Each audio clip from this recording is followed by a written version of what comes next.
शुरू करते हैं।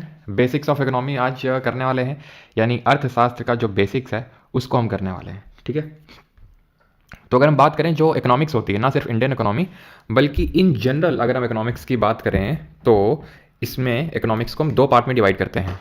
एक तो होती है माइक्रो इकोनॉमिक्स, ठीक है, और एक होती है मैक्रो इकोनॉमिक्स। यानी कि एक और एक चीज़, इसकी जो हिंदी पीडीएफ है, जो लोग बैच में हैं तो प्राइवेट टेलीग्राम ग्रुप में एज यूजुअल अपलोड की जा चुकी है, तो आप प्लीज़ उसको भी वहाँ से डाउनलोड करके देखते जाएं। वैसे तो आपको बताता चलूँगा, लेकिन अगर बाई चांस ना बताऊँ तो वहाँ से आप देखते रहेंगे, पूरा हिंदी में वो अपलोडेड है आपका पीडीएफ वहाँ पर। ठीक है, जो हिंदी मीडियम के स्टूडेंट्स हैं उनके लिए। तो ये सूक्ष्म अर्थशास्त्र इसको बोलते हैं, इसको समष्टि अर्थशास्त्र बोलते हैं। माइक्रो इकोनॉमिक्स और मैक्रो इकोनॉमिक्स, डिफरेंस क्या होता है दोनों में? माइक्रो और मैक्रो नाम से ही समझ में आ रहा है। माइक्रो का मतलब होता है छोटा, मैक्रो का मतलब होता है बड़ा। जब हम बहुत छोटे लेवल पे, छोटे लेवल का मतलब है इंडिविजुअल या फिर बिजनेस लेवल पे इकोनॉमी को इवेल्युएट करें तो उसको हम माइक्रो इकोनॉमिक्स बोलते हैं। जैसे फॉर एग्जांपल हम ये जानना चाहें कि इंडिविजुअल कोई चीज़ खरीद रहा है तो क्यों खरीद रहा है, डिमांड और सप्लाई किस तरह से काम करती है, तो उसको बोलते हैं माइक्रो इकोनॉमिक्स। और मैक्रो इकोनॉमिक्स में आते हैं बड़े कॉन्सेप्ट, जैसे कि इनकम, इन्फ्लेशन, अनएम्प्लॉयमेंट या फिर एम्प्लॉयमेंट, अनएम्प्लॉयमेंट, जो भी आप बोलो। ठीक है, ये सारे जो चीज़ें हैं जहाँ पर हम एक एग्रीगेट लेवल पे चीज़ों को पढ़ते हैं, जहाँ पर हम एग्रीगेट संगठित तौर से चीज़ों को पढ़ते हैं, इंडिविजुअल लेवल पे नहीं, उसको हम मैक्रो इकोनॉमिक्स बोलते हैं। फादर ऑफ माइक्रो इकोनॉमिक्स बोला जाता है एडम स्मिथ को, जिन्होंने बुक लिखी है द वेल्थ ऑफ नेशन।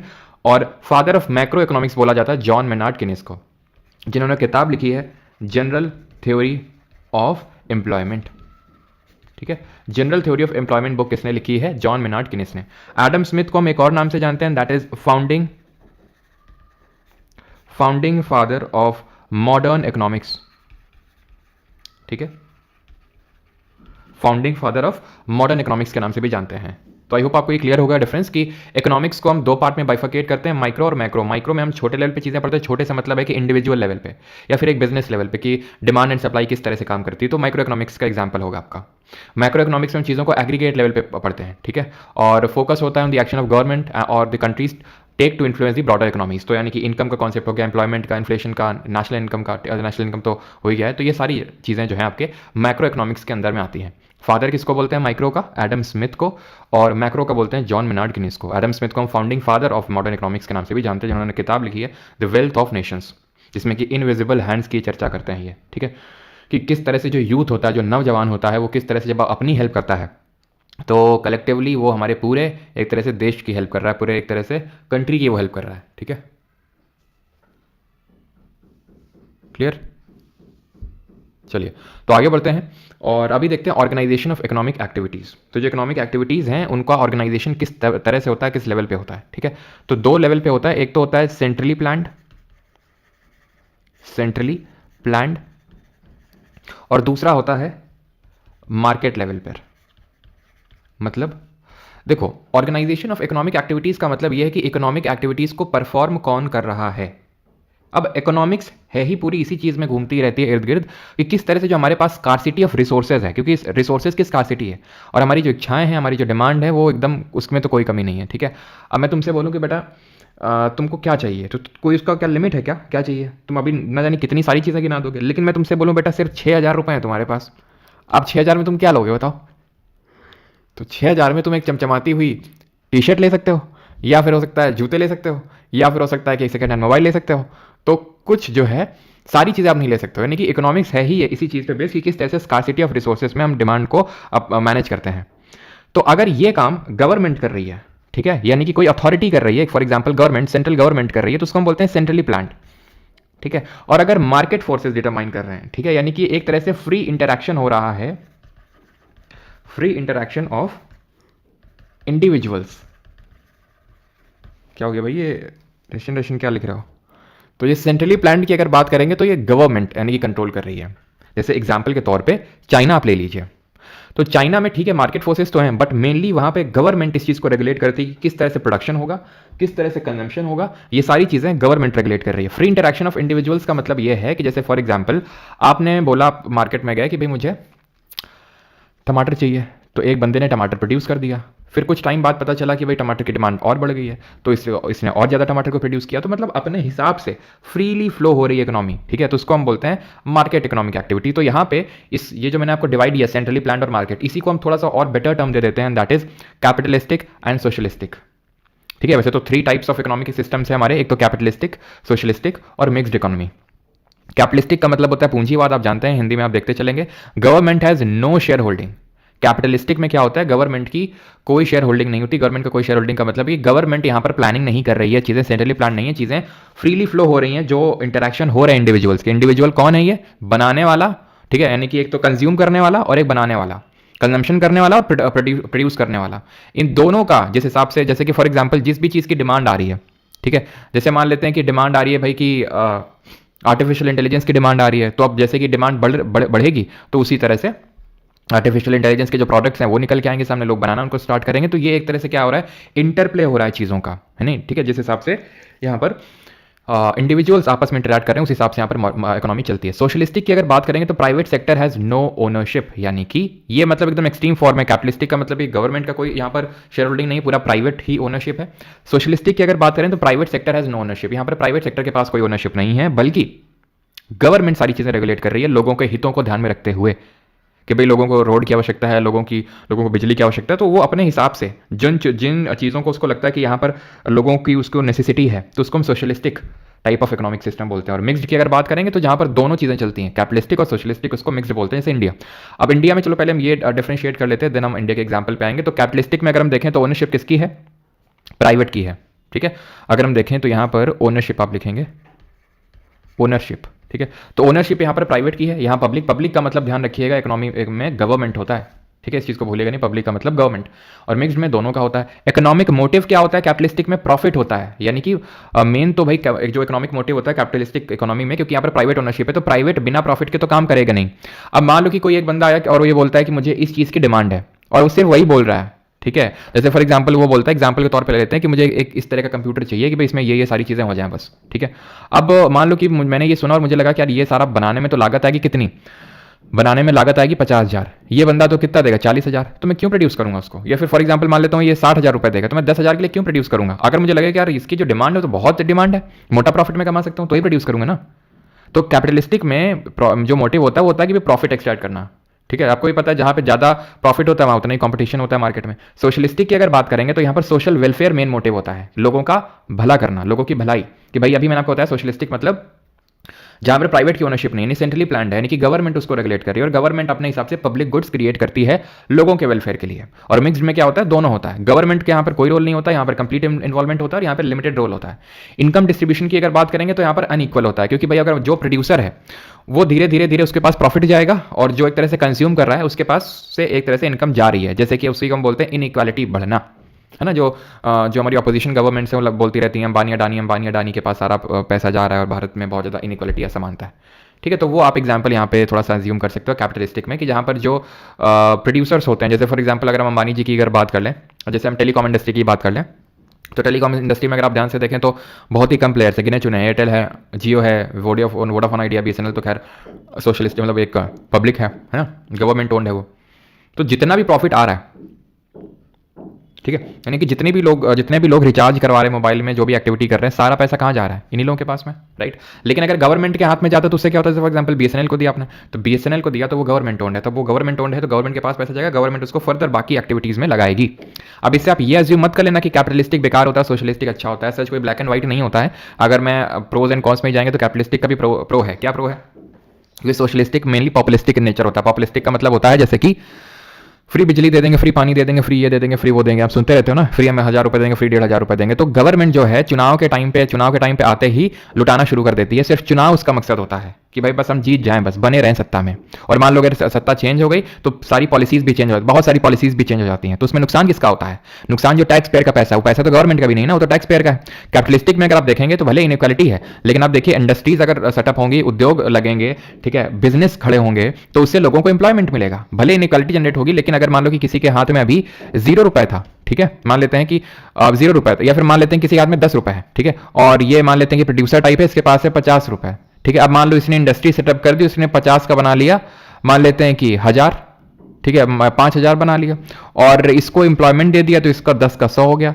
तो इनइक्वालिटी तो बहुत ज्यादा है, लेकिन आप ये भी तो देखिए कि उस बंदे ने तो यहां पर इस पूरे में, ठीक है, आप समझ रहे हैं कि इसमें उसका भी तो पॉजिटिव हुआ है यहाँ पर। तो कैपिटलिस्टिक ऐसा नहीं कि मतलब बेकार ही होता है या फिर बहुत अच्छा ही है बेकार है, सोशलिस्टिक अच्छा है बेकार है, हर चीज़ के प्रोज एंड कॉन्स हैं। जैसे इंडिया की अगर बात करें तो इंडिया में पहले, यानी कि जब हम बोल सकते हैं कि आज़ाद हुए थे, तो उस टाइम तक, खासकर 1991 तक, हम बहुत ज़्यादा सोशलिस्टिक टाइप थे। हम थोड़ा सा यूएसएसआर से ज़्यादा इंस्पायर्ड थे, और हम पूरी तरह से, फिर बहुत हद तक हम सोशलिस्टिक थे।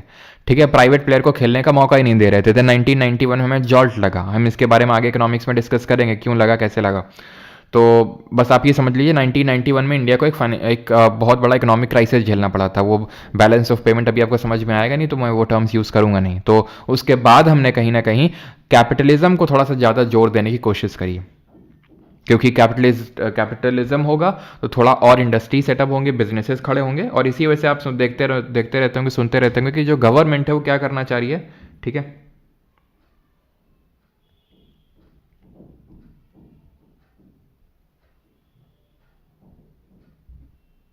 ठीक है। तो गवर्नमेंट क्या करना चाह रही है, कैपिटलिस्टिक में ना, किसमें थे यार हम, हम्म तो सोशलिस्टिक में एक तरह से गवर्नमेंट क्या करना चाह रही है, गवर्नमेंट पूरी तरह से रेगुलेट करना चाह रही है, जो हमारे इंडिया में पहले था। लेकिन 1991 में हमने क्या किया, अब लाइसेंस राज क्या था वो भी हम समझेंगे कि भाई पहले ये था कि अगर किसी को इंडस्ट्री, कोई उद्योग खड़ा करना है तो उसको लाइसेंस की आवश्यकता पड़ती थी। अब जिसके पास, अब लाइसेंस लेने के लिए भी तुमको गवर्नमेंट ऑफिस में चक्कर काटने पड़ेंगे, घूस देनी पड़ेगी, जिसको रेड टेपिज्म बोलते हैं। तो ये सारी चीज़ें खत्म करी थी किसने, हमारे जो मनमोहन सिंह जी हैं, जिनके भी रिसेंट में डेथ हुई है। तो इसी के लिए मनमोहन सिंह को जाना जाता है कि उन्होंने ये एलपीजी रिफॉर्म्स लेके आए थे। अगेन यहाँ पर हमें डिस्कस नहीं करना, बस ये स्लाइड बना हुआ है, डिस्कस हम बाद में करेंगे इसको, 5 ईयर प्लान में भी डिस्कस करेंगे। और जो बैलेंस ऑफ पेमेंट देखेंगे, भुगतान संतुलन जिसको बोलते हैं। तो ये एलपीजी रिफॉर्म्स के लिए जाना जाता है मनमोहन सिंह जी को। ठीक है, भले कैसे मतलब प्राइम मिनिस्टर थे वो, मतलब जैसे भी हों, लेकिन जब वो फाइनेंस मिनिस्टर थे देश के, ठीक है, तो he is considered as the one of the best or the best finance minister till date India has received. ठीक है, तो इनकम डिस्ट्रीब्यूशन हमने देख लिया। इकोनॉमिक फ्रीडम की अगर बात करेंगे तो इकोनॉमिक फ्रीडम का मतलब ये होता है कि जो भी इंडस्ट्रीज हैं, कोई भी तुरंत इंडस्ट्री स्टैब्लिश कर सकता है, कोई भी उद्योग खड़ा कर सकता है, उसको बोलते हैं इकोनॉमिक फ्रीडम। ठीक है, तो इसमें कैपिटलिस्टिक में कंप्लीट होती है, क्योंकि ये अभी हम लोगों ने देखा था कि फ्री इंटरैक्शन से चलता है। किसके फ्री इंटरैक्शन के, इंडिविजुअल के फ्री इंटरैक्शन से। अब इंडिविजुअल में खरीदार भी होता है और जो बेचता है वो भी होता है। तो इकोनॉमिक फ्रीडम कंप्लीट होती है। इसका मतलब ये है कि हर किसी को पूरी तरह से आज़ादी है कि वो एक तरह से कोई उद्योग खड़ा कर सकता है और चीज़ें प्रोड्यूस कर सकता है और सेल कर सकता है। सोशलिस्टिक में क्या होता है, गवर्नमेंट ने रेगुलेशन लगा के रखे होते हैं, उसको बोलते हैं लैक ऑफ फ्रीडम। जैसे इंडिया में था 1991 तक, काफ़ी सारी इंडस्ट्रीज़ में था, आज भी है, लेकिन पूरी तरह से, मतलब आज तो काफ़ी सारी जो इंडस्ट्रीज़ उनको खोल दिया गया है प्राइवेट के लिए, लेकिन तब बहुत ज़्यादा थी 1991 से पहले, कि आप यहाँ पर प्राइवेट कोई इंडस्ट्री इस्टेब्लिश नहीं कर सकता, इस सेक्टर में नहीं इस्टेब्लिश कर सकता, पहले ज़्यादा था। ठीक है, यानी कि मिक्स में क्या होता है, लिमिटेड फ्रीडम होती है। एग्जाम्पल के तौर पर इंडिया। तो ये आपके डिफरेंसेस होते हैं कैपिटलिस्टिक इकोनॉमी, सोशलिस्टिक इकोनॉमी और मिक्सड इकोनॉमी में। ठीक है, अब डिसइन्वेस्टमेंट क्या होता है, तो जब गवर्नमेंट अपनी शेयर होल्डिंग बेचती है तो उसको डिसइन्वेस्टमेंट बोलते हैं। खैर वो चीज़ अभी आपको जानने की ज़रूरत नहीं है, ये हम लोग देखेंगे जब रेवेन्यू रिसीट, कैपिटल रिसीट, ये सब देखेंगे तो वहाँ पर भी हम लोग इसकी चर्चा करेंगे। अब ये आते हैं पब्लिक गुड और प्राइवेट गुड में अंतर क्या होता है। जैसे फॉर एग्जाम्पल मैं बोल दूँ रोड, और एक एग्जाम्पल ले लूँ मैं कार। ठीक है, मैं एक एग्जाम्पल ले लूँ कार और एक एग्जाम्पल मैं ले लूँ रोड। तो इन दोनों में क्या अंतर है, दोनों ही एक तरह से हम देखें तो गुड हैं। ठीक है, रोड भी है, कार भी है। तो इन दोनों में अंतर यह है कि जो रोड है वो पब्लिक गुड है। पब्लिक गुड का मतलब है गवर्नमेंट ने क्रिएट किया एक तरह से। ठीक है, आप इसको ऐसे रिलेट कर सकते हो। और प्राइवेट गुड का मतलब है वो मैंने, यानी कि किसी प्राइवेट ने उसको खरीद रखा है। अब इन दोनों में अंतर क्या होता है, अंतर ये होता है कि जो प्राइवेट गुड होता है वो राइवलरस नेचर क्या होता है, और जो पब्लिक गुड होता है वो नॉन राइवलरस होता है। इसका क्या मतलब होता है राइवलरस और नॉन राइवलरस का? राइवलरस का मतलब ये होता है, और हिंदी में ये वाला सेक्शन नहीं होगा आई थिंक, ठीक है, तो ऐड कर लेना इसको। तो राइवलरस की अगर बात करेंगे तो इसका मतलब ये होता है कि provide satisfaction to only one person, और नॉन राइवल्स मतलब प्रोवाइड सेटिस्फैक्शन टू ऑल। इसका मतलब सिंपल ये है कि ऐसा नहीं है कि इसमें बहुत कोई राइवलरी है। जैसे कि अगर आप रोड यूज़ कर रहे हो तो वो रोड मेरे लिए भी है, वो रोड सब के लिए है, ऐसा किसी एक बंदे के लिए नहीं है। और अगर प्राइवेट गुड है, जैसे फॉर एग्जांपल अगर मैंने कार खरीद रखी है तो वो ऐसा तो है नहीं कि मुफ्त का चंदन घिस मेरे नंदन, की आओ तुम भी चलाओ और जाओ। पब्लिक गुड में क्या होता है, पब्लिक गुड में हमें फ्री राइडरशिप देखने को मिलती है। फ्री राइडरशिप वही होती है, मुफ्त का चंदन घिस मेरे नंदन, और कोई ज़्यादा किसी को लोड लेने का दिक्कत है नहीं। जैसे फॉर एग्जाम्पल अगर आपने देखा होगा पब्लिक टॉयलेट का क्या हाल होता है रेलवेज़ वगैरह में, जाते हैं ना आप रेलवेज़ में, तो क्या हाल होता है उनका हाल किस लिए होता है, अरे हमारा थोड़ी ना है, ये होता है मेंटालिटी। ठीक है, अब दो तरह की मेंटालिटी हो सकती हैं, जैसे कि हमारे इंडिया में तो यही मेंटालिटी होती है कि भाई हमारा थोड़ी ना है। जैसे मान लो कि कुछ लगा हुआ है, जैसे तुमने देखा होगा कि चद्दर उठा ले जाते हैं रेलवे में, कुछ हैंडल उखाड़ के ले गए, टॉयलेट पूरा ऐसे ही सब खराब कर रखा है, क्यों? हमारा थोड़ी ना है। तो इसी को बोलते हैं मुफ्त का चंदन घिस मेरे नंदन, यानी कि फ्री राइडरशिप। ठीक है, और ये एक तरह से हमारी कहीं ना कहीं सिविक सेंस को भी दिखाता है। ठीक है, सिविक सेंस का मतलब ये होता है कि जब हमें कोई नहीं देख रहा है तब हम कैसे बिहेव कर रहे हैं। और हमारे इंडिया में अनफॉर्चुनेटली बहुत बेकार है। भले हम चाहे जितनी धार्मिक कंट्री है, पहले भले हम जितनी धार्मिक बातें कर लें, लेकिन हैं तो हम मतलब अभी भी अगर देखा जाए तो ये सारी चीज़ें काफ़ी लैकिंग है हमारे इंडियन सोसाइटी में, जो सिविक सेंस वाली चीज़ है कि भाई जब कोई नहीं देख रहा है तब हम कैसे बिहेव कर रहे हैं। कि मान लो कि कोई सी, जैसे फॉर एग्जांपल आपकी जॉब लग जाएगी, ठीक है, तो अब आप हो और एक बंदा कोई आपसे कुछ काम करवाने के लिए आया और कोई देख नहीं रहा, कोई सीसीटीवी कुछ नहीं लगा आपको, ठीक है। अब आप, एक तो ये है कि भाई उससे घूस मांगो, ठीक है, तो वो दिखाता है कि आपका सिविक सेंस कैसा है ना, कि सिर्फ बोलने से नहीं हो जाएगा कि भाई, है ना, कि भगवान से डरो, और ये हमें सिविक सेंस भी दिखाने की आवश्यकता है। अखिल बेटा किससे पैसे लेके आए हो, ये बताओ पहले तुम आज। हैं, क्यों, किससे पैसे लेके आओ, ये बताओ तुम।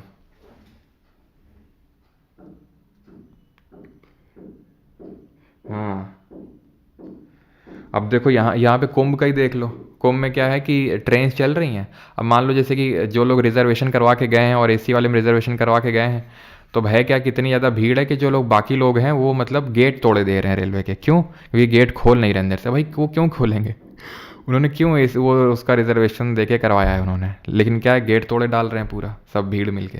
तो ये होता है सिविक सेंस वाली चीज़। खैर, तो अभी आते हैं इस पे, एंड दैट इज़ ये एक्सक्लूडेबल और नॉन एक्सक्लूडेबल का मतलब क्या होता है। बिकॉज जो हमारे प्राइवेट गुड्स होते हैं वो एक्सक्लूडेबल होते हैं, और पब्लिक गुड्स जो होते हैं वो नॉन एक्सक्लूडेबल होते हैं। नॉन एक्सक्लूडेबल का मतलब ये होता है कि अगर मैं कंज्यूम कर लूँगा तो ऐसा नहीं है कि आपके लिए ख़त्म हो जाएगा। एक्सक्लूडेबल का मतलब ये होता है, जैसे कि मान लो कि 10 गाड़ियाँ बनी, अगर एक गाड़ी उसमें से ले ली तो मतलब एक बंदे के लिए मैंने गाड़ी हटा, मतलब एक बंदे का मैंने पत्ता साफ कर दिया। यही तो मतलब है, क्योंकि ये लिमिटेड अमाउंट में बन रहे हैं। अब लिमिटेड अमाउंट में बन रहे हैं तो यहाँ पर प्रिंसिपल ऑफ एक्सक्लूडेबिलिटी काम करेगा कि मैं पैसे दे के खरीद लूँगा तो बाकी के लिए नहीं बचेगा। यहाँ पर ऐसा कोई चीज़ परचेज नहीं करनी होती है तो नॉन एक्सक्लूडेबिलिटी चलती है। Generally provided by private sector, generally provided by government sector, ठीक है। एंड प्राइवेट गुड्स की अगर बात करेंगे तो इसमें पॉजिटिव मार्जिनल कॉस्ट होता है। अभी के लिए सिर्फ लिख लो मार्जिनल कॉस्ट, हम अगले लेक्चर में पढ़ेंगे कि मार्जिनल कॉस्ट क्या होता है। तो मार्जिनल कॉस्ट एक तरह का एक्स्ट्रा कॉस्ट होता है, मार्जिनल कॉस्ट, ठीक है। और यहाँ पे जो होता है पब्लिक गुड में, इसमें ज़ीरो मार्जिनल कॉस्ट होता है। ज़ीरो मार्जिनल कॉस्ट का मतलब ये, अभी चलो मार्जिनल कॉस्ट जब आप जानेंगे तब आपको समझ में आएगा कि वही है सेम चीज़, कि अगर मैंने कंजम्पशन कर लिया तो किसी और के कंजम्पशन पे फ़र्क नहीं पड़ा। जैसे कि अगर गवर्नमेंट बोलती है कि 2 किलो में हम गेहूं देंगे, 2 किलो और 3 किलो में चावल देंगे, तो सबके लिए है। ऐसा नहीं कि अगर मैंने 2 किलो पहले जाके ले लिया तो बाकी के लिए नहीं बचेगा, या फिर मैं ज़्यादा पैसे देके मैं ज़्यादा ले सकता हूँ। वो सारी चीज़ें सबके लिए सेम रहती हैं। तो इसमें कोई एक्स्ट्रा कॉस्ट नहीं लगनी है कि अगर मैंने खरीद लिया तो किसी और के लिए एक्स्ट्रा कॉस्ट लगेगा। इसमें पॉजिटिव मार्जिनल कॉस्ट होता है। अगेन रिपीट, मार्जिनल कॉस्ट हम अगले लेक्चर में डिटेल में देखेंगे, ठीक है, जहाँ पर हम पॉसिबिलिटी फ्रंटियर कर्व के बारे में सीखेंगे। अभी बेसिक्स तक ही रखते हैं। अब आते हैं सेक्टर ऑफ इकोनॉमी में, किस बेसिस पे हम डिवाइड कर रहे हैं इकोनॉमिक्स को, कि नेचर ऑफ वर्क क्या है। On the basis of nature of work हम इकोनॉमी को 3 पार्ट में डिवाइड करते हैं। ये 3 पार्ट क्या हैं? प्राइमरी, सेकेंडरी और टर्शियरी। प्राथमिक, द्वितीयक और तृतीयक। अब तीनों में अंतर समझते हैं कि प्राइमरी, सेकेंडरी और टर्शियरी में क्या डिफरेंस होता है। तो जो प्राइमरी सेक्टर होता है डायरेक्टली डिपेंडेंट ऑन एनवायरनमेंट, यानी कि ये वो एक्टिविटीज होती हैं, इस प्राइमरी सेक्टर में वो एक्टिविटीज इन्वॉल्व होती हैं जो डायरेक्टली एनवायरनमेंट पे डिपेंडेंट हैं। जैसे एग्जाम्पल के तौर पे एग्रीकल्चर, एग्जाम्पल के तौर पे फिशिंग, एग्जाम्पल के तौर पे हंटिंग, एग्जाम्पल के तौर पे फॉरेस्ट्री, एग्जाम्पल के तौर पे माइनिंग।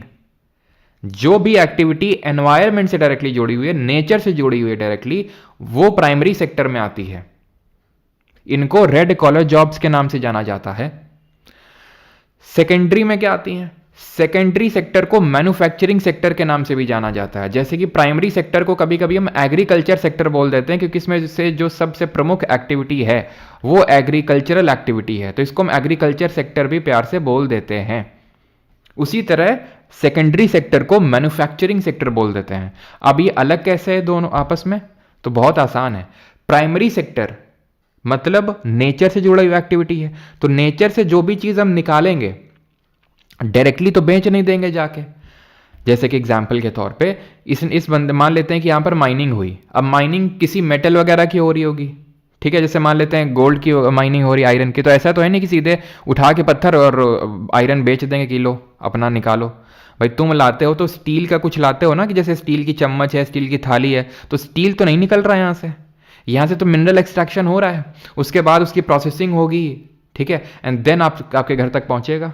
आप टेबल, ठीक है, आपके घर में आपने हो सकता है अभी आप टेबल आपके सामने रखी हो, तो वो टेबल ऐसा तो है नहीं कि टेबल डायरेक्टली नेचर से मिल गई थी, लकड़ी मिली थी, लकड़ी से देन काम किया गया, उसको मैन्युफैक्चर किया गया, देन आपको मिला वो टेबल, ठीक है।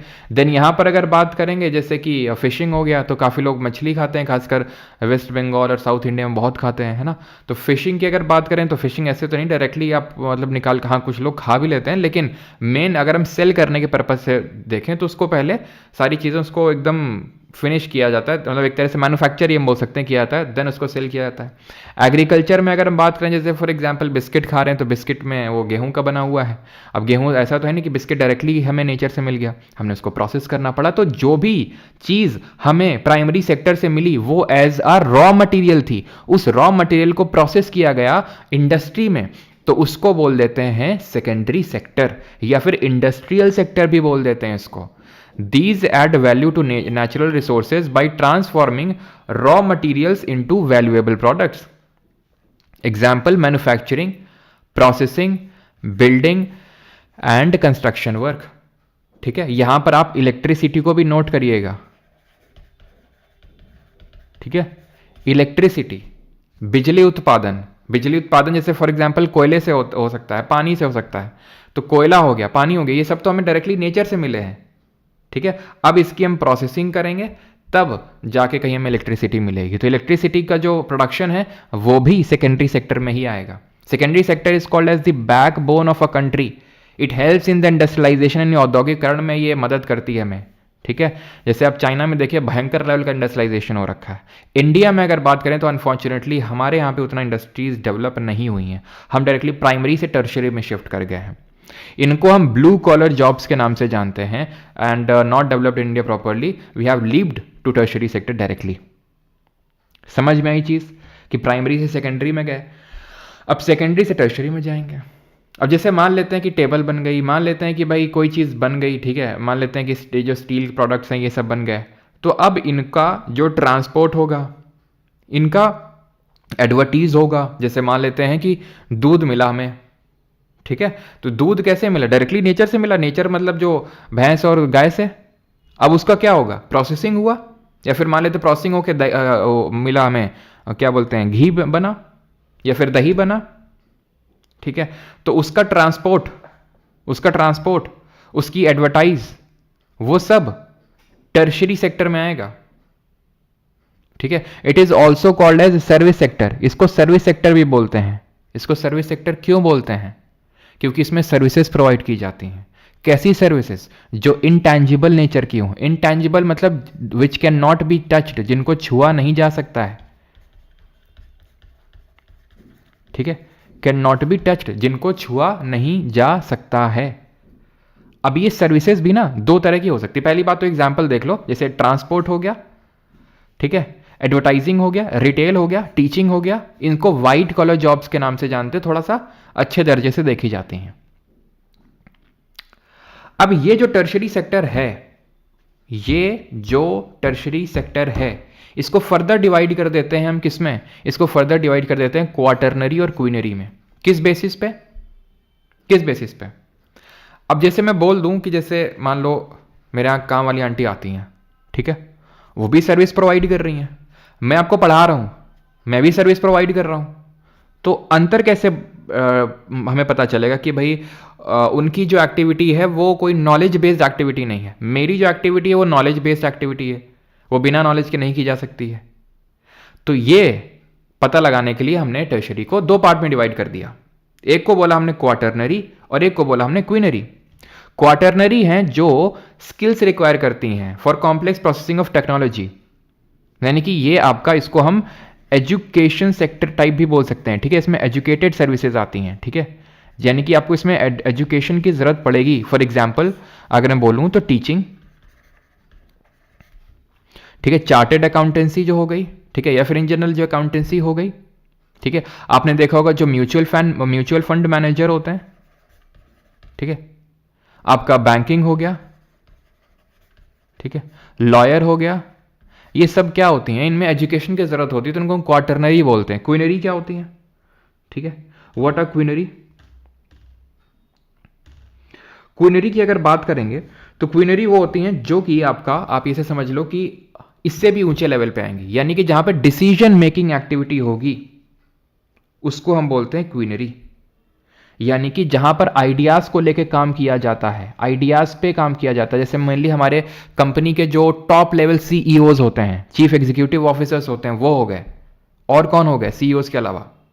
सीईओज के अलावा हो गए हमारे जैसे फॉर एग्जांपल मान लेते हैं कि जो पॉलिटिशियंस हो गए, ठीक है, तो इनको जाना जाता है गोल्ड कॉलर जॉब्स के नाम से। अब यहां तक किसी कोई डाउट होगा तो कमेंट करके बताएंगे जल्दी से।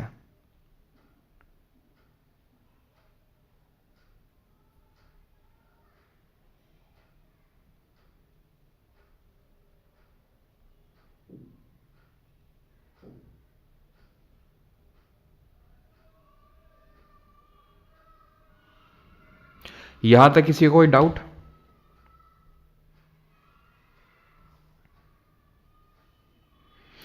मीडिया आपका टर्शरी सेक्टर में आएगा। बाबेश्वर वाले बाबा कौन से में आते हैं? वो भी टर्शरी सेक्टर में आएंगे। ये बस एक डिनोशन है मोहित कुमार, ठीक है, कि रेड हम एग्रीकल्चर को बोल देते हैं, red collar jobs. Blue collar jobs जो थोड़ी सी डेंजरस नेचर की होती है, इंडस्ट्रीज में जो लोग काम करते हैं वर्कर, थोड़े डेंजरस वर्क उसको हम कंसिडर करते हैं, तो ब्लू कॉलर में आ जाता है। और ये हमारा टर्शरी वाइट कॉलर जॉब्स में आता है, ठीक है। ऑलराइट, क्वार्टरनरी रिपीट कर दीजिए कृष्णा। ओके, रिपीट करते हैं। ओके सर, मैं यहाँ से इकोनॉमिक्स पढ़ के निर्मला सीतारमन बन सकता हूँ? मतलब अपनी बेइज्जती करवा रहे हो क्या? हैं, अब तुम अगर बोलो यहाँ से मैं पढ़ के क्या मनमोहन सिंह बन सकता हूँ तो समझ में भी आएगा। या फिर यहाँ से मैं पढ़ के किसी इकोनॉमिस्ट का नाम बताओगे तो ठीक है, निर्मला सीतारमन जी ठीक है फाइनेंस मिनिस्टर हैं, लेकिन वो इकोनॉमिस्ट नहीं है भाई, स्टडीज़, ठीक है। खैर, तो यहाँ पे आते हैं और क्वार्टरनरी का डिस्कस करना था। तो क्वार्टरनरी एक वो एक्टिविटीज़ होती हैं जो बिना एजुकेशन के जो सर्विसेज प्रोवाइड नहीं की जा सकती हैं, वो आती हैं क्वार्टरनरी में, ठीक है। और क्विनरी और आ जाएंगी जो बड़े लेवल की हैं, ठीक है। इसको आप यहाँ से हटा देंगे। आगे बढ़ते हैं और अब हम देखते हैं कि रोल किसका कितना है, ठीक है, हमारे जीडीपी। तो इसको मतलब ठीक है लिखा हुआ है यहाँ पे, लेकिन आपको अलग से यहाँ पर बना के बताता हूँ आपको। जो आपके एग्जाम में क्वेश्चन बनता है कि जो 2011 की जो जनगणना है, 2000 का जो सेंसस है, उसके हिसाब से, ठीक है, उसके हिसाब से प्राइमरी सेक्टर, चिड़िया की आवाज़ सुनाई दे रही तुम लोगों को? काफ़ी मज़ा आ जाती है सुबह सुबह, है ना। बहुत अलग अलग तरह की चिड़िया आती है, तुम्हें दिखाएंगे किसी दिन। एक तो तुरंत उड़ जाती हैं फ़ोटो खींचो तो, है ना। तो प्राइमरी, सेकेंडरी और टर्शरी, तो यहाँ पर इनका कितना लेबर फोर्स पार्टिसिपेशन है, LFPR में लिख रहा हूँ, यानी कि कितने लोग यहाँ पर एम्प्लॉयड हैं, ठीक है, 2011 के सेंसस के हिसाब से।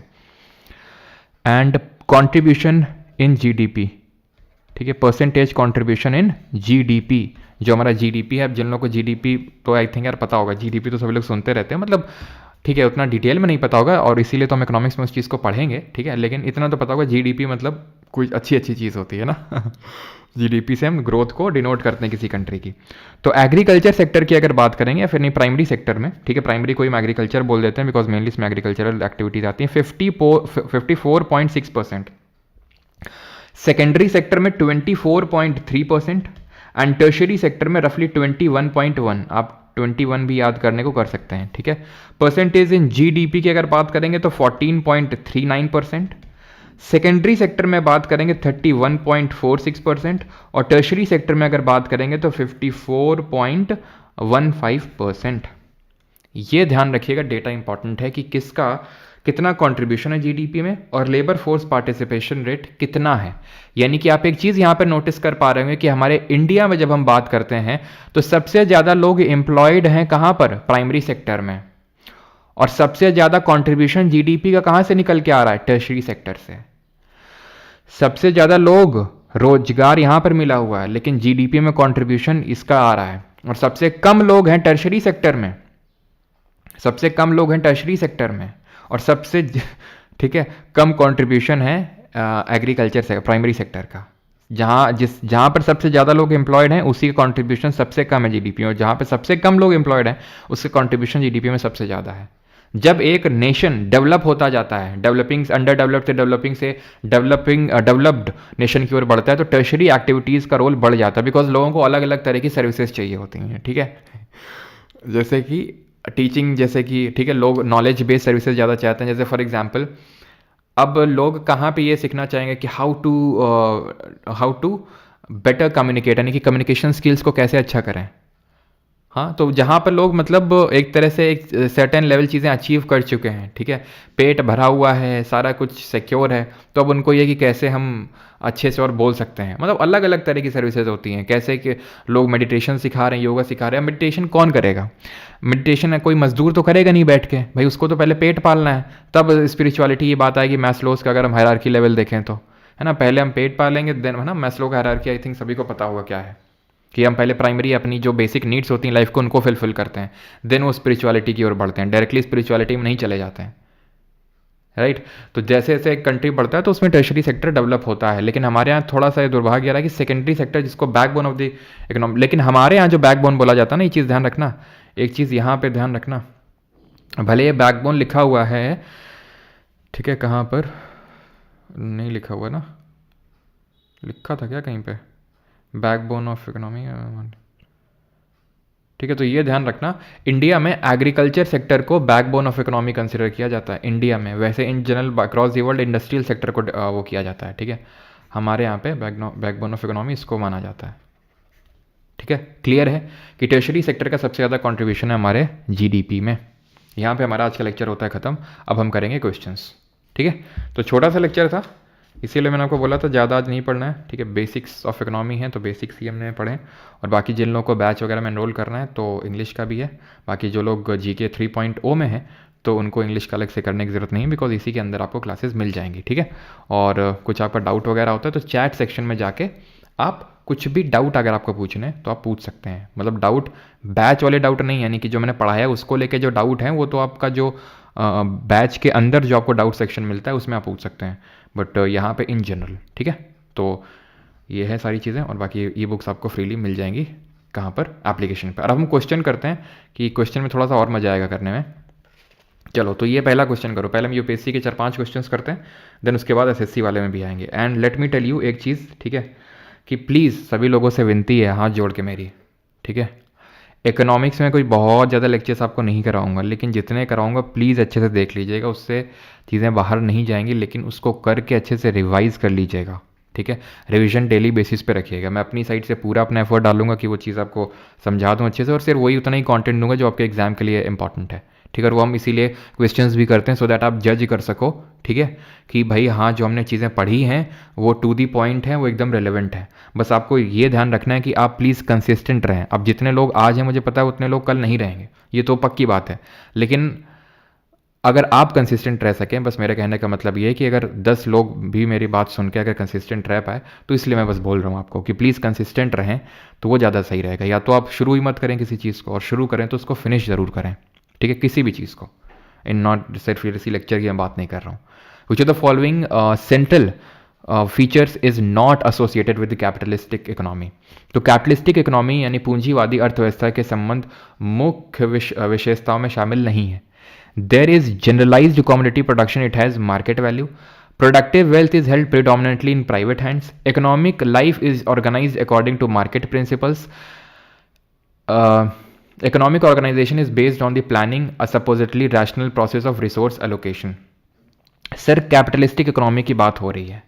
अब आप इन 3 स्टेटमेंट को नीचे वालों को ध्यान से पढ़िए, या फिर आप इन 2 को ध्यान से पढ़िए।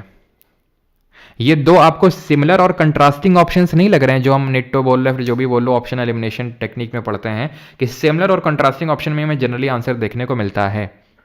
ये बोल रहा है इकोनॉमिक लाइफ, ये तो आपको पक्का पता है, सबको सबने इसको एलिमिनेट कर दिया होगा, हाँ ये तो सही है, हमसे नॉट करेक्ट पूछा। कैपिटलिस्टिक यानी पूंजीवादी का मतलब ये होता है कि प्राइवेट हैंड में वेल्थ है, प्रीडोमिनेंटली प्राइवेट प्लेयर्स एसोसिएटेड हैं। और कैपिटलिस्टिक और सोशलिस्टिक में क्या अंतर पड़ा था आप देख लो, चाहे कैपिटलिस्टिक या सोशलिस्टिक बोल लो, या फिर जो हमने वो दो तरह के ये ऑर्गेनाइजेशन पढ़े थे, सेंट्रली प्लान्ड जिसको कि हम सोशलिस्टिक बोल रहे थे, और एक तो मार्केट का जो फ्री इंटरेक्शन होता है इंडिविजुअल्स का, ठीक है, तो वो हमने पढ़ा था। अब यहां पे देखिए, economic life is organise according to market principles, यही तो होता है कैपिटलिस्टिक में। Economic organisation is based on planning, central planning होती है, सेंट्रल अथॉरिटी होती है, वो प्लानिंग करती है, उसके बेसिस पे रिसोर्स एलोकेशन किया जाता है, किस तरह से प्रोडक्शन होगा, कंजम्पशन होगा, रिसोर्स एलोकेशन होगा। तो ये होता है आपका सोशलिस्टिक टाइप में, जहां पे एक सेंट्रल प्लानिंग होती है।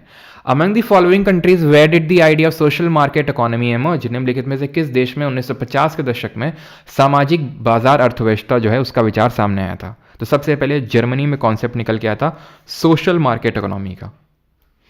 इस क्वेश्चन को पढ़िए, विच ऑफ द फॉलोइंग, एक सेकंड इसको मत करिए, करेंगे इसको भी, लेकिन पहले इसको करिए। ये सिविल सर्विसेज का सवाल है सर, आईएएस वाईएएस बन जाओ, क्वेश्चन सॉल्व कर लो, ठीक है। 2024 का इसी बार का क्वेश्चन है ये, करो इसको जल्दी से। अभी देखो तुमको सीधा सड़क से उठा के सीधा आईएएस बनाते हैं, जल्दी से बनना है ना सबको आईएएस, आंसर करो इसको जल्दी से। गुरुदेव नौकरी लगा दो।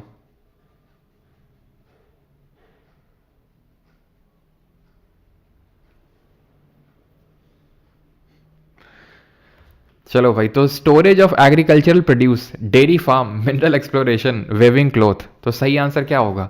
Storage of agriculture produce. भैया एग्रीकल्चर प्रोड्यूस को स्टोर करने का काम हो रहा है, उसको प्रोड्यूस करने का काम नहीं, मतलब प्रोड्यूस नहीं है। अगर प्रोड्यूस कर रहे होते तो क्या आता? प्रोड्यूस कर रहे होते तो आपका वो प्राइमरी सेक्टर आता, ठीक है। देन अगर बात करें dairy farm, primary sector, mineral exploration ये क्या है आपका टर्शरी, और वेविंग क्लॉथ सेकेंडरी।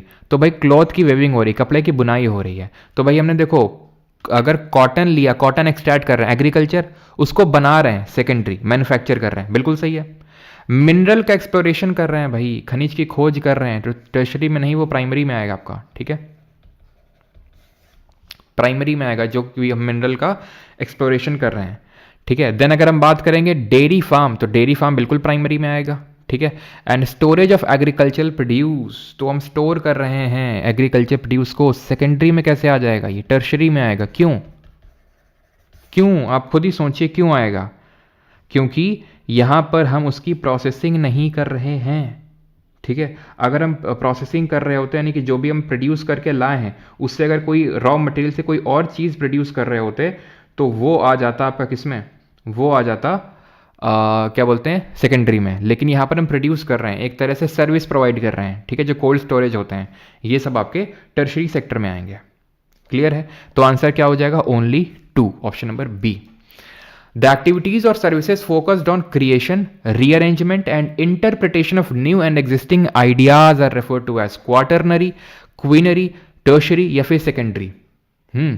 तो क्वार्टरनरी में तो भाई नॉलेज बेस्ड एक्टिविटीज आ रही थी, ठीक है, जो नॉलेज बेस्ड एक्टिविटीज होती हैं वो आ रही थी, ठीक है। एंड यहां पर सही आंसर क्या होगा? यहां पर सही आंसर होगा क्वीनरी, बिकॉज ये आपके डिपेंड करते हैं किसमें? आइडियाज में। क्लियर है यहां तक? अरे नाचो, सही हो गया, नाचो बाद में, पहले ये वाला क्वेश्चन करो। ये सिविल सर्विसेज 2022 से क्वेश्चन है, ये अच्छा क्वेश्चन है, ये शायद आप नहीं कर पाओगे। करो, मतलब तुक्का तो मार ही सकते हो, मतलब मैं तो हिंट देता हूँ इसमें, ठीक है, तुक्के की हिंट दे रहा हूँ तुम्हें। मतलब एलिमिनेट द ऑड्स, मतलब ग्रुपिंग करो, यानी कि देखो कि कौन सिमिलर टाइप है और कौन अलग अलग टाइप है, उसके बेसिस पे ऑप्शन से खेलो। हिंट है आपके लिए, इस चीज़ को भी सीखो। हाँ 3 क्वेश्चन रह गए, मुझे पता है, वही करवा रहे हैं। उसमें अंशिका जी डिसीजन मेकिंग वाले आएंगे, ठीक है, अभी मैंने आपको बताया, ठीक है, जो आपकी इंटरप्रिटेशन ऑफ और जो न्यू और एग्जिस्टिंग आइडियाज है वो। अब देखो, फार्मर हार्वेस्टिंग देयर क्रॉप, जो किसान है वो अपनी फसल काट रहा है। Textile mill converting raw material into fabrics, कपड़ा मिलों का कच्चे कपास को कपड़े में बदलना। और commercial bank lending money to a trading company, एक वाणिज्यिक बैंक है किसी व्यापारी कंपनी को धनराशि उधार दे रही है। एक कॉर्पोरेट बॉडी है इशू कर रही है रुपी डिनोमिनेटेड बॉन्ड्स ओवरसीज। ठीक है, तो ये पूछा है रियल सेक्टर। अब रियल सेक्टर तो हमने पढ़ा ही नहीं है, हमने तो प्राइमरी पढ़ा है, सेकेंडरी पढ़ा है, टर्शरी पढ़ा है। ठीक है, तो एक्चुअल में ये रियल सेक्टर का जो क्वेश्चन था ये भी सिविल सर्विसेज में पहली बार ही पूछा गया था। वैसे तो 2010 में क्वेश्चन पूछा गया था जहाँ पर रियल सेक्टर का जरा सा जिक्र था। ठीक है, और यहाँ पर एक तरह से पहली बार इस तरह से क्वेश्चन पूछा गया। ठीक है, तो रियल सेक्टर एक्चुअल में इकोनॉमी को हम फर्दर डिवाइड करते हैं, जैसे कि रियल सेक्टर और फाइनेंशियल सेक्टर में। रियल सेक्टर में आ जाते हैं जैसे कि आपकी प्राइमरी एक्टिविटीज और सेकेंडरी एक्टिविटीज। जैसे ये प्राइमरी सेक्टर की एक्टिविटी, ये सेकेंडरी सेक्टर की एक्टिविटी है ना, इतना तो सबने पता लगा लिया होगा। ये प्राइमरी है, ये सेकेंडरी सेक्टर है। ये यहां पर आपकी फाइनेंशियल सर्विसेज प्रोवाइड की जा रही हैं। क्या प्रोवाइड की जा रही हैं? फाइनेंशियल सर्विसेज, चाहे वो बैंक जो लेंडिंग एक्टिविटी कर रही है या फिर कॉर्पोरेट बॉडी जो रुपी डिनोमिनेटेड बॉन्ड्स को इशू कर रही है ओवरसीज, ये फाइनेंशियल एक्टिविटी है। फाइनेंशियल एक्टिविटी रियल सेक्टर में काउंट नहीं होती हैं। तो 3 और 4 एक तरह की थी, तो इनको आपको एलिमिनेट करना था और आंसर आ गया था आपका 1 and 2 ओनली। कितने लोगों का सही था? चलो अब ये हम करते हैं एसएससी के क्वेश्चंस। ठीक है, which of the following is not a part of the infrastructure sector, इनमें से कौन सा बुनियादी ढांचा क्षेत्र का हिस्सा नहीं है? ठीक है, इंफ्रास्ट्रक्चर का, एग्रीकल्चर, ठीक है, डैम्स, हाईवेज, पावर, तो भाई not a part of infrastructure sector. तो एग्रीकल्चर, अब इंफ्रास्ट्रक्चर की जब हम बात करते हैं तो उसका मतलब क्या आता है? इंफ्रास्ट्रक्चर की जब हम बात करते हैं तो काइंड ऑफ हमारा सेकेंडरी सेक्टर आता है। ठीक है, तो डैम्स बनाया जा रहा है, हाईवेज, पावर, ये सब इंफ्रास्ट्रक्चर बिल्ड हो रहा है। एग्रीकल्चर तो भाई हमारा प्राइमरी सेक्टर है ना। ठीक है, क्लियर। अगला है which of the following is not an example of manufacturing activity, तो इनमें से कौन सा मैन्युफैक्चरिंग एक्टिविटी का एग्जाम्पल नहीं है? बताओ भाई। गलत हो रहे हैं तो भी ध्यान से करो भाई, और ये क्वेश्चन का आंसर लिख दिया करो। तुम लोग ए बी बी बी लिखते हो, मैं किसका समझू किसका ए किसका बी बता रहे हो, तो क्वेश्चन नंबर भी लिख दिया करो। ठीक है, not an example of manufacturing activity. Paper made from would, अब वुड का एक्सट्रैक्शन जो हुआ होगा वो तो प्राइमरी होगा क्योंकि डायरेक्टली नेचर से हुआ था। अब लेकिन उसे जो पेपर बनाया गया वो तो मैन्युफैक्चरिंग होगा ना, क्योंकि उसकी हमने क्या करी है, यानी मैन्युफैक्चरिंग करी है, यानी कि सेकेंडरी सेक्टर होगा आपका। ठीक, तो ये तो है। Mutual fund product made by combining debt and equity funds, अब भाई म्यूचुअल फंड ना तो नेचर में मिलते हैं और ना तो इनको प्रोड्यूस किया जाता है इंडस्ट्री के अंदर। ठीक है, तो ये सर्विस सेक्टर में आते हैं आपके। यान में धागा जो बनाया जाता है कॉटन से, अब कॉटन जो निकाला होगा वो प्राइमरी सेक्टर, अब उससे जो धागा बना रहे हैं वो secondary sector. Sugar made from sugarcane, यानी गन्ने के जो फसल खड़ी करी गई होगी वो प्राइमरी सेक्टर, और लेकिन उससे जब चीनी बनाई जा रही है इंडस्ट्री में वो आपकी चीनी मिल में, क्या बोलते हैं उसको, चीनी मिल में जो चीनी बनाई जा रही है वो इंडस्ट्री, और वो आपका सेकेंडरी सेक्टर में आएगा। Which of these is related to public good, इनमें से क्या पब्लिक गुड से एसोसिएटेड है? अब बताओ जल्दी से, क्या पब्लिक गुड से एसोसिएटेड है? हमने सारी चीजें पढ़ रखी हैं। पब्लिक गुड और प्राइवेट गुड में क्या अंतर होता है? पब्लिक गुड में क्या होता है कि अगर एक ने कंज्यूम कर लिया तो दूसरे कंजम्पशन में फर्क नहीं पड़ेगा, प्राइवेट में पड़ता है। पब्लिक गुड में मुफ्त का चंदन, घिस मेरे नंदन, यानी फ्री राइडरशिप, तो there is a possibility of free ridership in its consumption, yes. Its consumption is rivalrous in nature, no, rivalrous नहीं होता है। राइवलरी तो होती है, लड़ाई तो होती है प्राइवेट के लिए कि भाई हम खरीदेंगे, हम ज़्यादा पैसा देंगे, हम ज़्यादा पैसा देंगे, जो ज़्यादा पैसा देगा उठा के ले जाएगा। There is a clear link between producer and consumer which occurs through the payment process, producer और कंज्यूमर के बीच में क्लियर लिंक नहीं होता है सर। वो होता है जो हमारी फ्री फ्लोइंग इकोनॉमी होती है कि भाई अगर मान लो कि 10 लोग कार की डिमांड या फिर 100 लोग डिमांड कर रहे हैं तो प्रोड्यूसर बना रहा है, ठीक है, और 10 और उन मान लेते 100 लोग जो डिमांड करें उनमें से जो सबसे ज़्यादा रेट देगा वो सबसे पहले पाएगा। ठीक है, मान लो कि कार बन पाई 50, लोग कर रहे थे डिमांड 100, तो 50 लोगों को नहीं मिल पाएगी। तो ये क्या चलता है? प्रोड्यूसर और कंज्यूमर के डायरेक्ट क्लियर लिंक पे चलता है, वो आपका प्राइवेट गुड होता है। The principle of excludability is applicable to its consumption, no, public good are non rivalrous और नॉन एक्सक्लूडेबल, ये दोनों चीज ध्यान रखनी है आपको। और इनका मार्जिनल कॉस्ट कैसा होता है? जीरो मार्जिनल कॉस्ट, आगे हम पढ़ेंगे मार्जिनल कॉस्ट क्या होता है। वहीं पे प्राइवेट गुड का मार्जिनल कॉस्ट पॉजिटिव होता है। ठीक है, तो option number D, there is a वही मुफ्त का चंदन वाला। ठीक है, which of these is not the reason why final goods are called so, अभी हमने नहीं पढ़ा फाइनल गुड और इंटरमीडिएट गुड के बारे में। What was the percentage of women working in the primary sector of India as of 2011-12? ठीक है, 2011-12 तक भारत के प्राथमिक क्षेत्र में कार्यरत महिलाओं का प्रतिशत कितना था? ऑप्शंस आपके सामने, थोड़ा सा टफ टाइप क्वेश्चन है बिकॉज यहाँ पर परसेंटेज आपको एग्जैक्ट पता होना चाहिए तभी आंसर निकल के आएगा। आंसर है 62.8% वेमेन जो हैं वो एंगेज्ड थी, ठीक है, आज़ादी के समय में प्राइमरी सेक्टर यानी कि एग्रीकल्चरल एक्टिविटी में। और ओवरऑल हमने देखा कि भाई एग्रीकल्चर में कितने लोग इन्वॉल्व थे 2011-12 में, 54.6%, और 2011-12 के आंकड़े के हिसाब से कितने वेमेन्स थी? 62.8। ठीक है, वेमेन क्यों ज़्यादा होती है इसमें? क्योंकि भाई जो आदमी होता है, क्योंकि एग्रीकल्चर में उतनी कमाई होती नहीं, तो जो घर का पुरुष होता है, आदमी होता है, वो बाहर जाता है, ठीक है, मजदूरी करने, और घर में जो है मेनली खेतों में औरतें काम करती हैं। ठीक है, और क्यों इतना ज़्यादा कंट्रीब्यूशन होने के बाद भी एग्रीकल्चर का कम कंट्रीब्यूशन है जीडीपी में 14.39%? वो हम जब अनएम्प्लॉयमेंट पढ़ेंगे, बेरोजगारी, तब वहाँ पढ़ेंगे कि एक छुपी हुई बेरोजगारी यहाँ पर हमें देखने को मिलती है, डिसगाइज्ड अनएम्प्लॉयमेंट।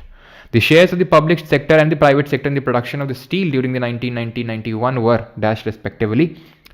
तो पब्लिक सेक्टर और प्राइवेट सेक्टर का कितना यहाँ पर कंट्रीब्यूशन था स्टील प्रोडक्शन में? अच्छा, स्टील, हाँ पढ़ तो चुके हम लोग केमिस्ट्री। स्टील किसका एलॉय होता है? Steel is an alloy of, और जब फिजिक्स पढ़ेंगे तो हम देखेंगे स्टील में जो साउंड की स्पीड होती है वो बहुत ज़्यादा होती है, लेकिन एल्यूमिनियम से ज़्यादा नहीं होती है। तो answer is what? Answer is यहाँ पर अगर हम बात करेंगे प्राइवेट, पब्लिक सेक्टर और प्राइवेट सेक्टर का यहाँ पर कितना कंट्रीब्यूशन है, तो 46% एंड 54%।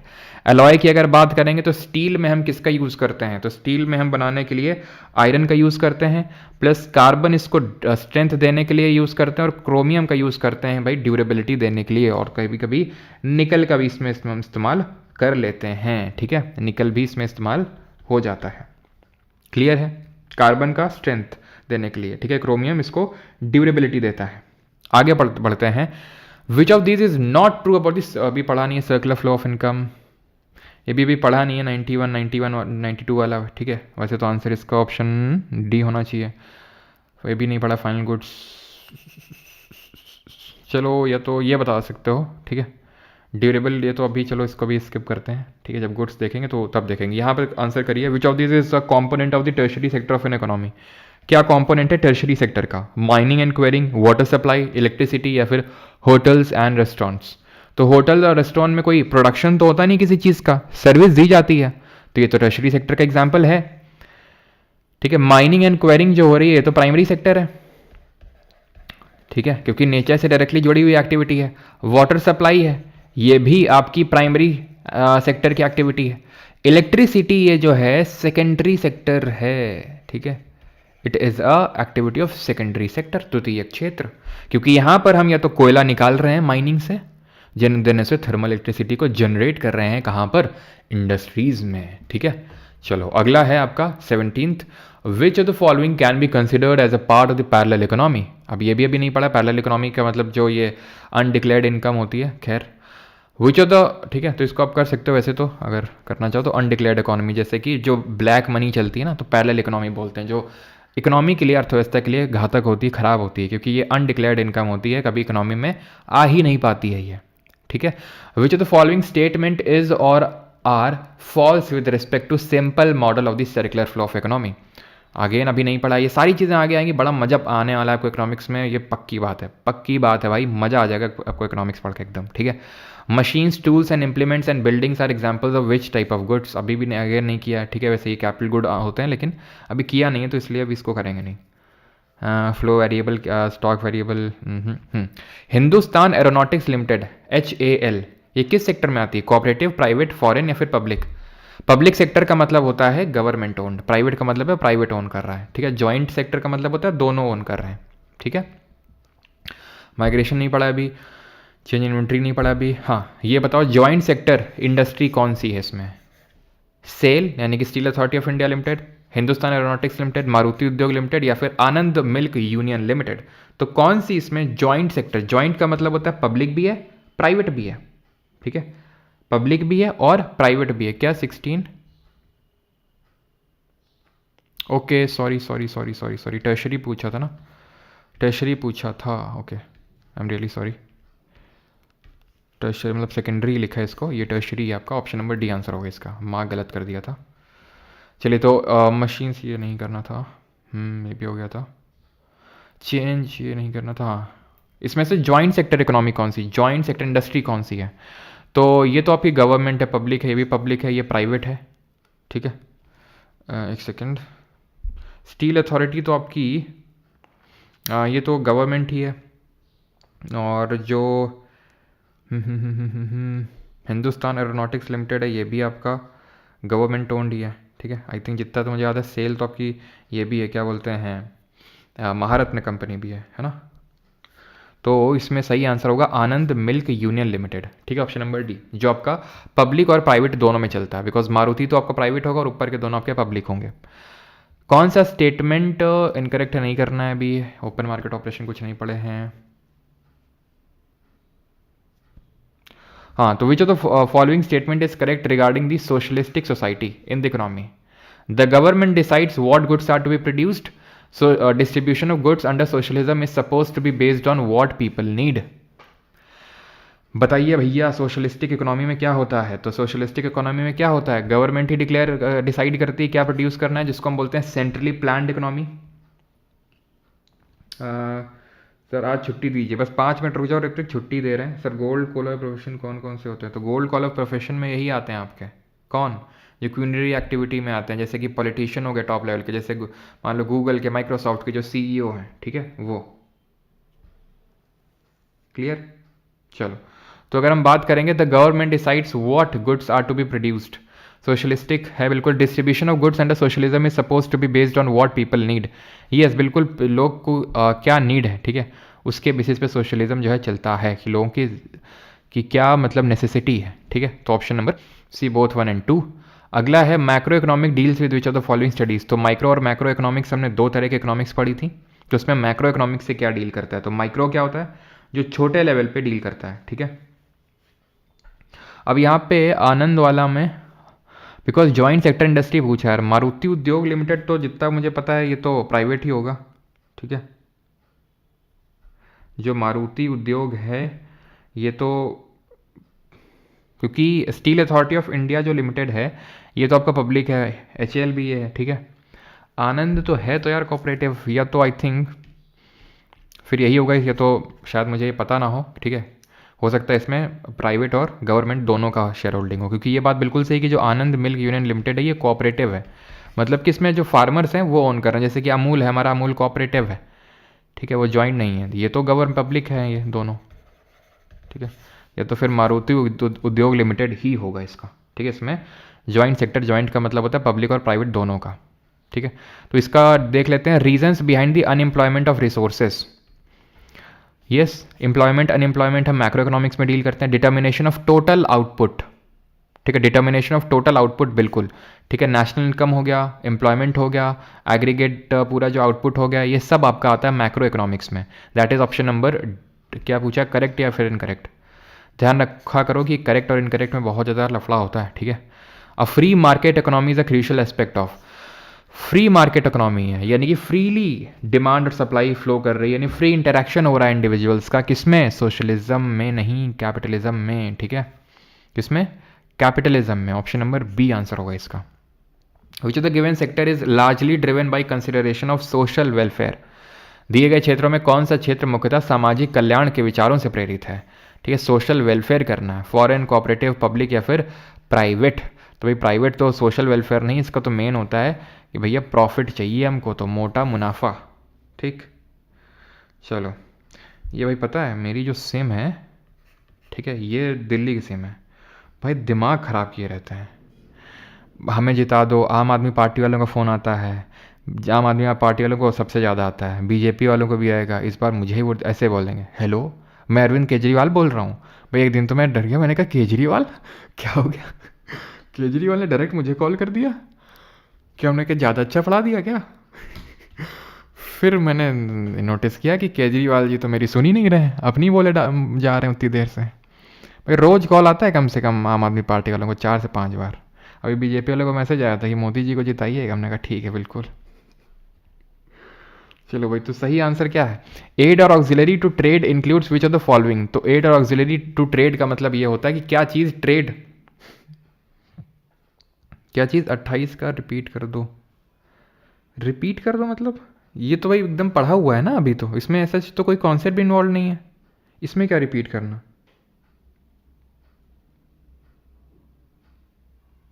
इसमें क्या रिपीट करना? फ्री मार्केट रिपीट करने का मतलब वही फिर से लेक्चर। फ्री मार्केट इकोनॉमी का मतलब है कि जहाँ पर फ्री मार्केट है, मैंने फ्री हैं सभी लोग इंडस्ट्री खड़ा करने के लिए, बेचने के लिए और खरीदने के लिए तो फ्री रहते हैं वैसे भी, लेकिन बेचने के पर्पज से, तो उसको कैपिटलिज्म में होता है, ठीक है। तो एड और ऑक्सिलरी टू ट्रेड का मतलब होता है जो चीज़ ट्रेड में हेल्प करती है, जैसे कि वेयर हाउसिंग हो गई, ठीक है, ट्रांसपोर्ट हो गया, बैंकिंग हो गया, इंश्योरेंस हो गया, एडवर्टीजमेंट हो गया। ये सब क्या, ये चीज़ें वो होती हैं जो ट्रेड में क्या करती हैं? हेल्प करती हैं, ठीक है। चीज़ों को प्रोड्यूस किया जा रहा है, हेल्प हेल्प कहाँ हो रही भैया? ये तो अभी मेन पार्ट है। जब कोई चीज़ बनेगी नहीं, प्रोडक्शन ही नहीं होगा, तो फिर एड किसकी करी जाएगी? सहायता किसकी करी जाएगी? सेलिंग बाइंग, ये तो मेन कंपोनेंट होते हैं, प्रोडक्शन, बाइंग और सेलिंग, ठीक है। ये मेन जो होते हैं, मेन चीज़ें होती हैं ये एड या ऑक्सिलरी नहीं होते हैं ट्रेड के, ठीक है। तो ये चीज़ ध्यान रखना है आपको। कौन कौन सी चीज़ें? ये 4 और ये 5वीं जो लिखाई, 5 आपको ध्यान रखना है, ठीक है। 5, ट्रांसपोर्ट, बैंकिंग, इंश्योरेंस, एडवर्टाइजमेंट और warehousing. What is the what is the what is the emigration of a significant proportion of a country's highly skilled and highly educated professional population to other countries offering better economic and social opportunities called? तो जब emigration हो जाता है, हमारे देश के highly skilled लोग, highly educated professional देश छोड़ के चले जाते हैं, उसको बोलते हैं ब्रेन ड्रेन। ब्रेन रॉट नहीं।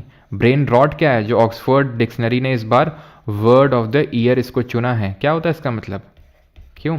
और आज करंट अफेयर करने वाले हम लोग, शाम को आना ज़रूर, ठीक है। मेरी करंट अफेयर की क्लास में जरूर से आना, ठीक है।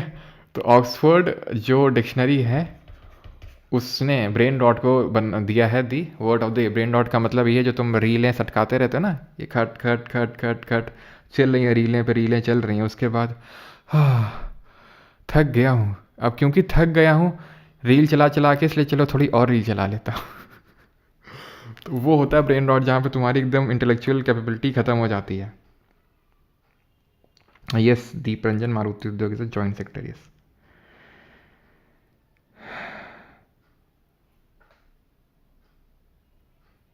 भैया महारत्न क्वेश्चन नहीं है आनंद जी, ठीक है।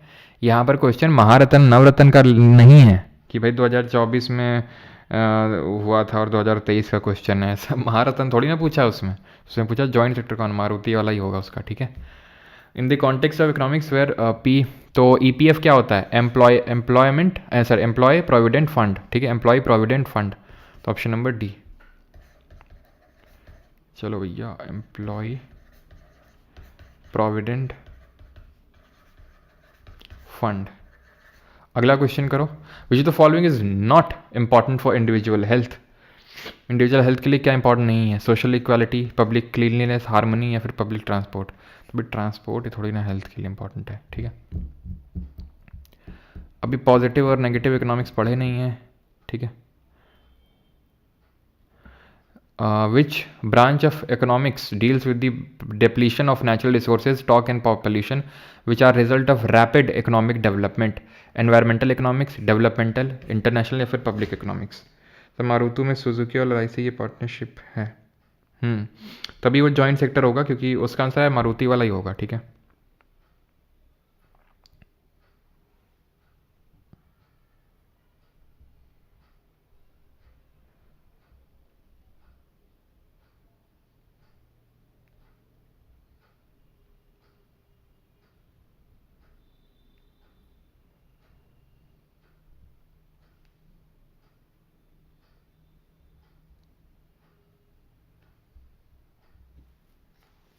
चलो, तो which branch of economics deals with the depletion of natural resources, stock and pollution? तो नेचुरल रिसोर्सेज से डील कर रहा है, तो फिर ये एनवायरमेंटल इकोनॉमिक्स होगा, ठीक है, option number A. All military transfer or kind sent by migrants to their place of origin are called as, तो उसको रेमिटेंस बोलते हैं, ठीक है। जो जैसे मान लो कि आपने अभी ये रिपोर्ट्स था ना, मैंने भी इस पर शॉर्ट बनाया था, दैट वाज कि इंडिया नंबर 1 पे आता है रेमिटेंस। वैसे ये जब बैलेंस ऑफ पेमेंट पढ़ेंगे तो वहाँ देखेंगे कि जो लोग बाहर रहते हैं इंडियंस और वो पैसा भेजते हैं घर में, तो उसको रेमिटेंस बोलते हैं, ठीक है।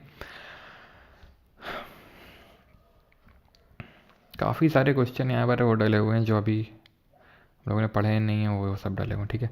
An industrial economy is best defined as an economy whose 50% or more produce value comes from the dash sector, banking, secondary, tertiary या फिर प्राइमरी। तो इंडस्ट्रियल इकोनॉमी कौन सी इकोनॉमी होता है, इसका 50% है उससे ज़्यादा इंडस्ट्रीज से आता है, यानी कि सेकेंडरी सेक्टर से आता है। Option number B.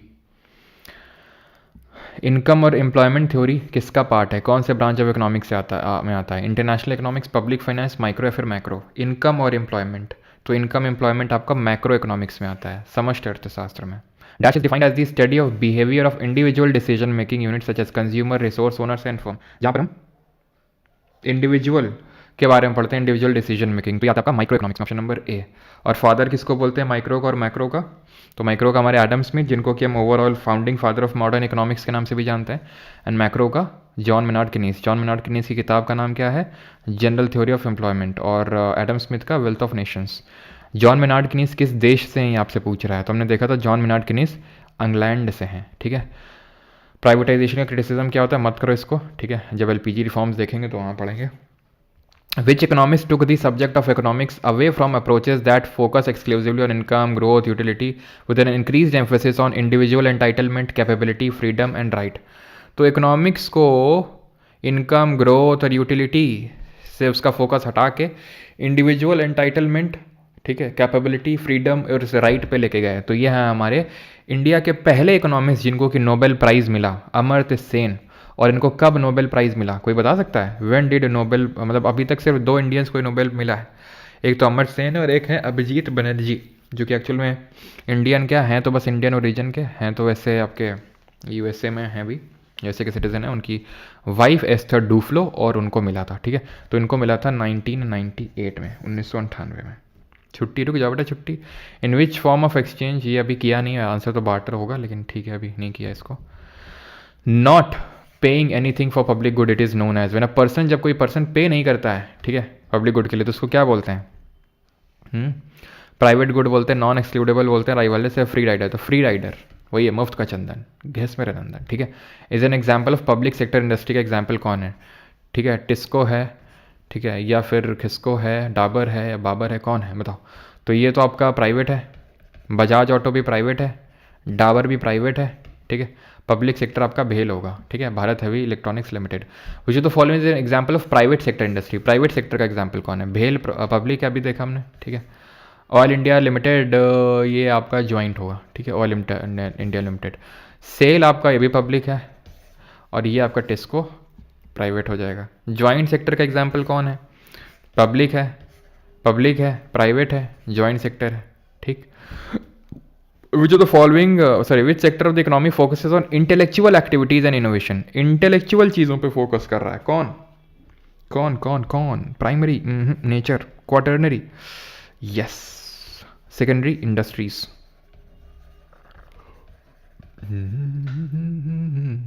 National defence roads government administration example of which type of goods? तो किस तरह के गुड्स है? National defence, road, government administration, सब क्या है?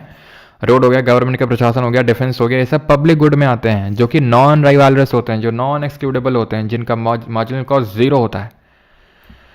इन कैपिटलिस्टिक इकोनॉमी जीडी 2024, the goods produced are distributed among people. तो जो गुड्स डिस्ट्रीब्यूट होते हैं पीपल के बीच में on the basis of what people need and on the basis of purchasing power, no, ये होता है आपका कैपिटलिस्टिक में। अच्छा, कैपिटलिस्टिक ही तो पूछा है, तो बिल्कुल सही हो जाएगा आपका, ठीक है। तो जितना आपका परचेजिंग पावर है उस हिसाब से आप गुड को खरीद सकते हैं, not on the basis of what people need but on the purchasing power. एक second, on the basis of what people need and on the basis of purchasing power, not on the basis of what people need but on the basis of purchasing power। yes, option number ए होगा, क्योंकि यार जिसको अगर मान लो need ही नहीं है, ठीक है, मान लो उसकी डिमांड ही नहीं है, तो फिर कोई क्यों प्रोड्यूस करेगा, ठीक है। अगर किसी चीज़ की कोई नीड ही नहीं है तो कोई चीज़ क्यों प्रोड्यूस करना चाहेगा। इकोनॉमिक्स 2 हफ्तों में कंप्लीट होगी अक्षय कुमार जी, ठीक है। Only on the basis of what people need, not on the basis of purchasing power. Purchasing power होनी चाहिए और भाई नीड भी होनी चाहिए उस चीज़ की, नहीं तो फिर कोई क्यों ही पार्टिसिपेट वो करेगा। ठीक है, चलो आगे बढ़ते हैं। और in the secondary sector what kind of activities are typically carried out. तो बस 2 क्वेश्चन और करो, उसके बाद छुट्टी करते हैं। कोई आ भी गया देखो यार, चलो पहले करो। In the secondary sector what kind of activities are typically carried out. Providing support services to industries, support services provide कर रहा हो, टर्शरी में आएगा। ठीक है, growing crops and raising livestock, primary में आएगा। Producing finished good from raw material. ठीक है, एटीएम बूथ किस में आएंगे, तो एटीएम बूथ क्या कर रहे हैं, नेचर से कोई एक्टिविटी कर रहे हैं, कोई चीज़ प्रोड्यूस कर रहे हैं। कुछ लोग बोलेंगे हाँ सर पैसा प्रोड्यूस कर रहे हैं, भैया पैसा प्रोड्यूस नहीं कर रहे हैं, पैसा बनता है जो गवर्नमेंट के जो मिंटिंग जो होते हैं, जहाँ पे नोट बनते हैं या फिर सिक्के बनते हैं। ठीक है, एटीएम बूथ सिर्फ सर्विस प्रोवाइड कर रहा है आपको पैसा देने की, तो सर्विस प्रोवाइड कर रहा है मतलब टर्शरी सेक्टर। ठीक है, founding father of modern economics किसको बोलते हैं, तो मॉडर्न इकोनॉमिक्स का फाउंडिंग फादर बोलते हैं, अब कोई खड़ा होगा गेट पे, खड़ा रहने दो। ठीक है, Adam Smith, option number A answer होगा। ठीक है, ट्रांसपोर्टेशन और स्टोरेज किस में आएगा आपका, जीडी 2024। तो ट्रांसपोर्ट कर रहे हो, स्टोरेज प्रोवाइड कर रहे हो, नेचर से तो जुड़ी एक्टिविटी है नहीं, कोई आप प्रोड्यूस तो कर नहीं रहे हो। ठीक है, सर्विस सेक्टर हो जाएगा ऑप्शन नंबर बी, सॉरी एक सेकेंड, सर्विस सेक्टर में ही आएगा आपका ये। ठीक, आगे बढ़ते हैं। Which of the following is or are example of public goods. Public good क्या है, डिफेंस या हाउस, तो भाई डिफेंस होता है आपका पब्लिक गुड, हाउस तो प्राइवेट गुड है।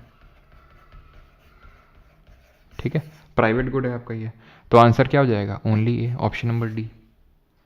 ठीक है, ये आखिरी क्वेश्चन, कितने क्वेश्चन है भैया, ये क्वेश्चन खत्म क्यों नहीं होता है भैया। ठीक है, तो ये दीवार टूटती क्यों नहीं। चलो, तो which of the following statement is or are true about private goods. Rivalrous होते हैं कंजम्पशन में, यस। नॉन एक्सक्लूडेबल होते हैं, नो। ठीक है, एक्सक्लूडेबल होते हैं। नेगेटिव मार्जिनल कॉस्ट होता है, नो। पॉजिटिव होता है, मैंने पढ़ाया था आपको। ठीक है, तो only one. CPO 2024 second shift. 2011-12 में what percentage of Indian workforce was engaged in secondary sector. तो देखो इंडियन सेक्टर का कितना सेकेंडरी सेक्टर में था, इंडियन वर्कफोर्स का, तो 24.3%।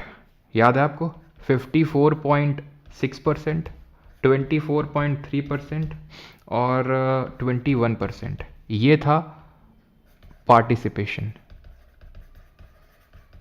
ठीक है, और जीडीपी में कंट्रीब्यूशन का कितना था, तो ये था 14.39%, 31.46%, 54.15%।